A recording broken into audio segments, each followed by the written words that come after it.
प्रदोष की व्रत की पूजा कैसे करें, कैसे कब करनी चाहिए, वो सब मेरे मन में भी था। सोचा आप लोगों के साथ बताती हूँ मैं कैसे करती हूँ, क्योंकि आज मेरा व्रत है और शाम के टाइम में अपनी पूजा की तैयारी कर रही हूँ। सबसे पहले तो हमारे जो मिट्टी के शिवलिंग होते हैं वो बहुत अच्छे माने जाते हैं। अगर हम शिवलिंग मिट्टी के बनाकर उनसे पूजा करें, तो मैं अपनी छत पर आ गई थी।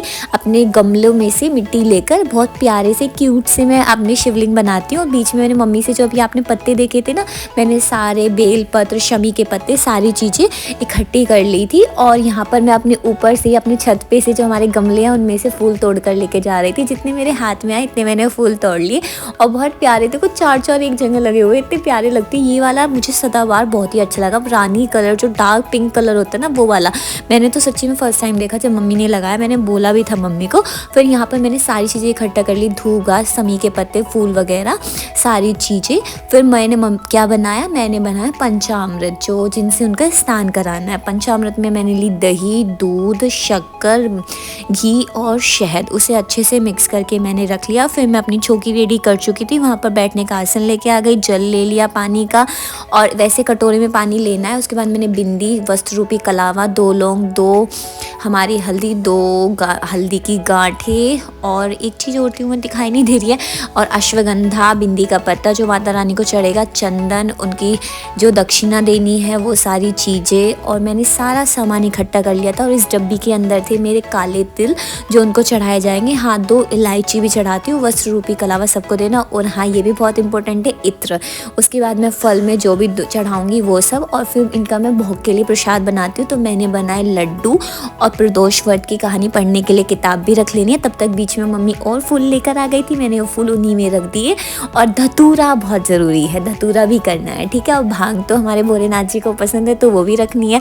फिर मैंने अपने लड्डू बनाने लगी। लड्डू में मैंने शक्कर लिया, और थोड़ा सा मेरी मम्मी ना पहले कस के रख लेती है गोले को, तो फिर मैंने इसमें गोला डाला, और जो हमारा मावा था, खोया था, उसको डाल के मैंने छोटे छोटे क्यूट क्यूट से लड्डू बनाए। लड्डू बनाते हुए मैं मम्मी से बात भी कर रही थी। मम्मी कह रही थी तब तक मैं आलू का हलवा बना देती हूँ, क्योंकि मैं आलू का हलवा भी खाती हूँ। प्रसाद में मैं लड्डू चढ़ाती हूँ और फल चढ़ाती हूँ।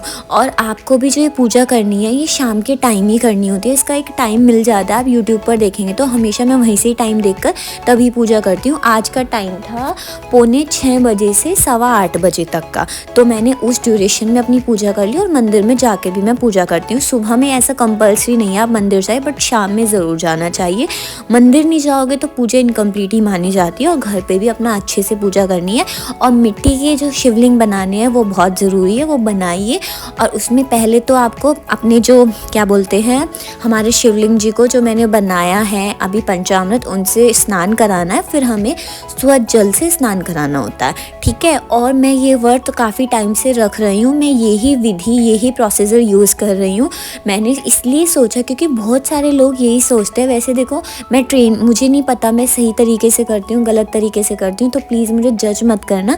मैंने सोचा अगर आपके मन में भी ये डाउट है, आप भी जानने में इच्छुक हो इस चीज़ को, तो मैं आप लोगों के साथ शेयर कर लेती हूँ, जिससे आप लोगों को आगे अगर आप व्रत रखना चाहो तो आप लोगों को भी हेल्प मिले। घर में कोई ना कोई किसी ना किसी इच्छा से चाहता है व्रत करना, और ये वाले व्रत बहुत ही ज़्यादा अच्छे माने जाते हैं। और ये इच्छा पूर्ति व्रत भी होते हैं, हर तरीके से रखा जाते हैं। तो यहाँ पर मेरी मम्मी मेरा आलू का हलवा बनाने लगी थी। फिर मैं मंदिर में जाने की तैयारी करने लगी थी। मैंने मंदिर में भी वस्त्र रूपी कलावा ले लिए, बेलपत्र ले लिए, दक्षिणा ले ली, और अपना छोटू सा दिया तैयार कर लिया। और वहाँ पर मैं सारा सामान नहीं लेके जाना चाहती, तो मैंने एक पेपर के अंदर अक्षत्र और हमारे काले तिल रख लिए और एक दीपक तैयार कर लिया। फिर मैंने सोचा मैं नहा लेती हूँ। वैसे तो सुबह सुबह नहाई थी, तभी मैंने पूजा की तैयारी भी की, बट मंदिर में जाने से पहले शाम में ज़रूर स्नान करना चाहिए, उसी के बाद इनकी पूजा की जाती है।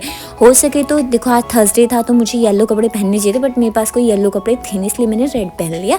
अदरवाइज़ डे के अकॉर्डिंग पहनना चाहिए, और वैसे भी वाइट कलर पहनो तो बहुत अच्छा है। फिर मेरी मम्मी इतना बहुत ज़्यादा दिमाग लगाती है, मम्मी ने सोचा घी बह जाएगा। वैसे तो ठंडी हो रही है, बट मम्मी ने तब तक फ्रीज़र में मेरा दिया रख दिया था।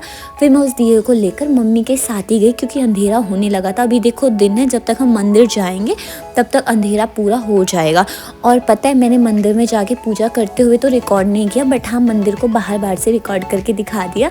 और यहाँ पर मैं सारे भगवान जी से मिल के आई हूँ, और बहुत अच्छा लगता है मंदिर में जाके ना। मतलब ये लगता है। हाँ, अब मैं पहले तो देखो ये था सावन में तो मैं डेली चली जाती थी, बट अब तो ये है जब जिस दिन प्रदोष का व्रत होता है उसी दिन जाती हूँ, और बहुत अच्छा लगता है। भगवान जी से मिल के आते हैं, मैंने अच्छे से पूजा की। और बस हम ही लोग थे, मैं और मम्मी। फिर मम्मी बोलने लगी परिक्रमा भी करनी है, फिर हमने एक परिक्रमा लगाई और फिर हम बस अपने घर आ गए थे। अंधेरा काफ़ी हो गया था। फिर उसके बाद मम्मी ने आके घर का ताला खोला, फिर बस मैंने घर में एंट्री ली और मुझे जल्दी हो रही थी क्योंकि मुझे अपने घर की पूजा भी करनी थी।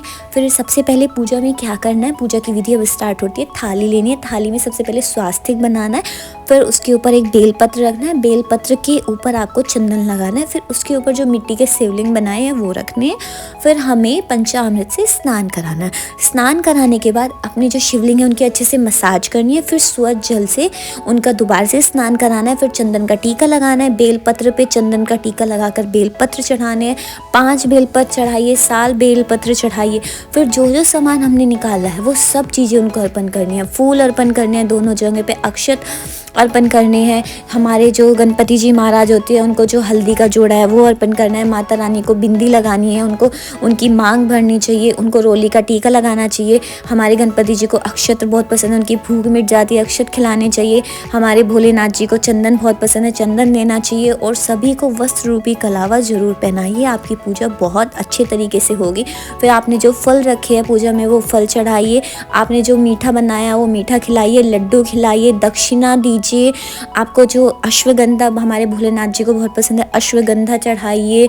उनको उनका नाम जप करते रहिए, बीच बीच में पूजा के बीच में कहीं और ध्यान ना जाए, सिर्फ ओम नमः शिवाय, ओम नमः शिवाय का जाप निरंतर रहना चाहिए। उसके बाद आपको कुछ नहीं करना है, आराम से पूजा होने के बाद सारा काम जो जो आपने सामग्री ली थी सारी सामग्री चढ़ाने के बाद आपको अपनी कहानी पढ़नी है। जिस दिन आपका प्रदोष व्रत पड़ रहा है वो कहानी पढ़नी है। उसके बाद जो जल आपने थाली में था जिसमें आपने पंचामृत से स्नान कराया था उस जल को आपको ऊपर लेके जाना है। शिवलिंग को किसी भी गमले में स्थापित करके वो जल वहाँ पर अर्पित कर देना है। तारे की छाँव में या फिर आपको चांद दिख रही है तो चांद को देखकर उस जल को वहीं पर चढ़ा देना है, ठीक है। फिर उसके बाद आपको अपना व्रत खोलना है। नहीं, आपको व्रत में खोलने के बाद वैसे तो मीठा खाना चाहिए, कोई फलाहार रखते हैं, कोई खाना खा लेते हैं, वो अपनी इच्छा है। मैं तो दिन में सिर्फ पानी पीती हूँ, रात में खाना खाती हूँ। खाना मतलब जो मैं मीठा बनाती हूँ वही भोग में खाती हूँ। बस मेरी वीडियो इतनी थी। आपको अगर अच्छा लगा हो, आपके कुछ समझ आए हो कैसे कैसे करना है तो please like share subscribe. Bye bye, Radhe Radhe.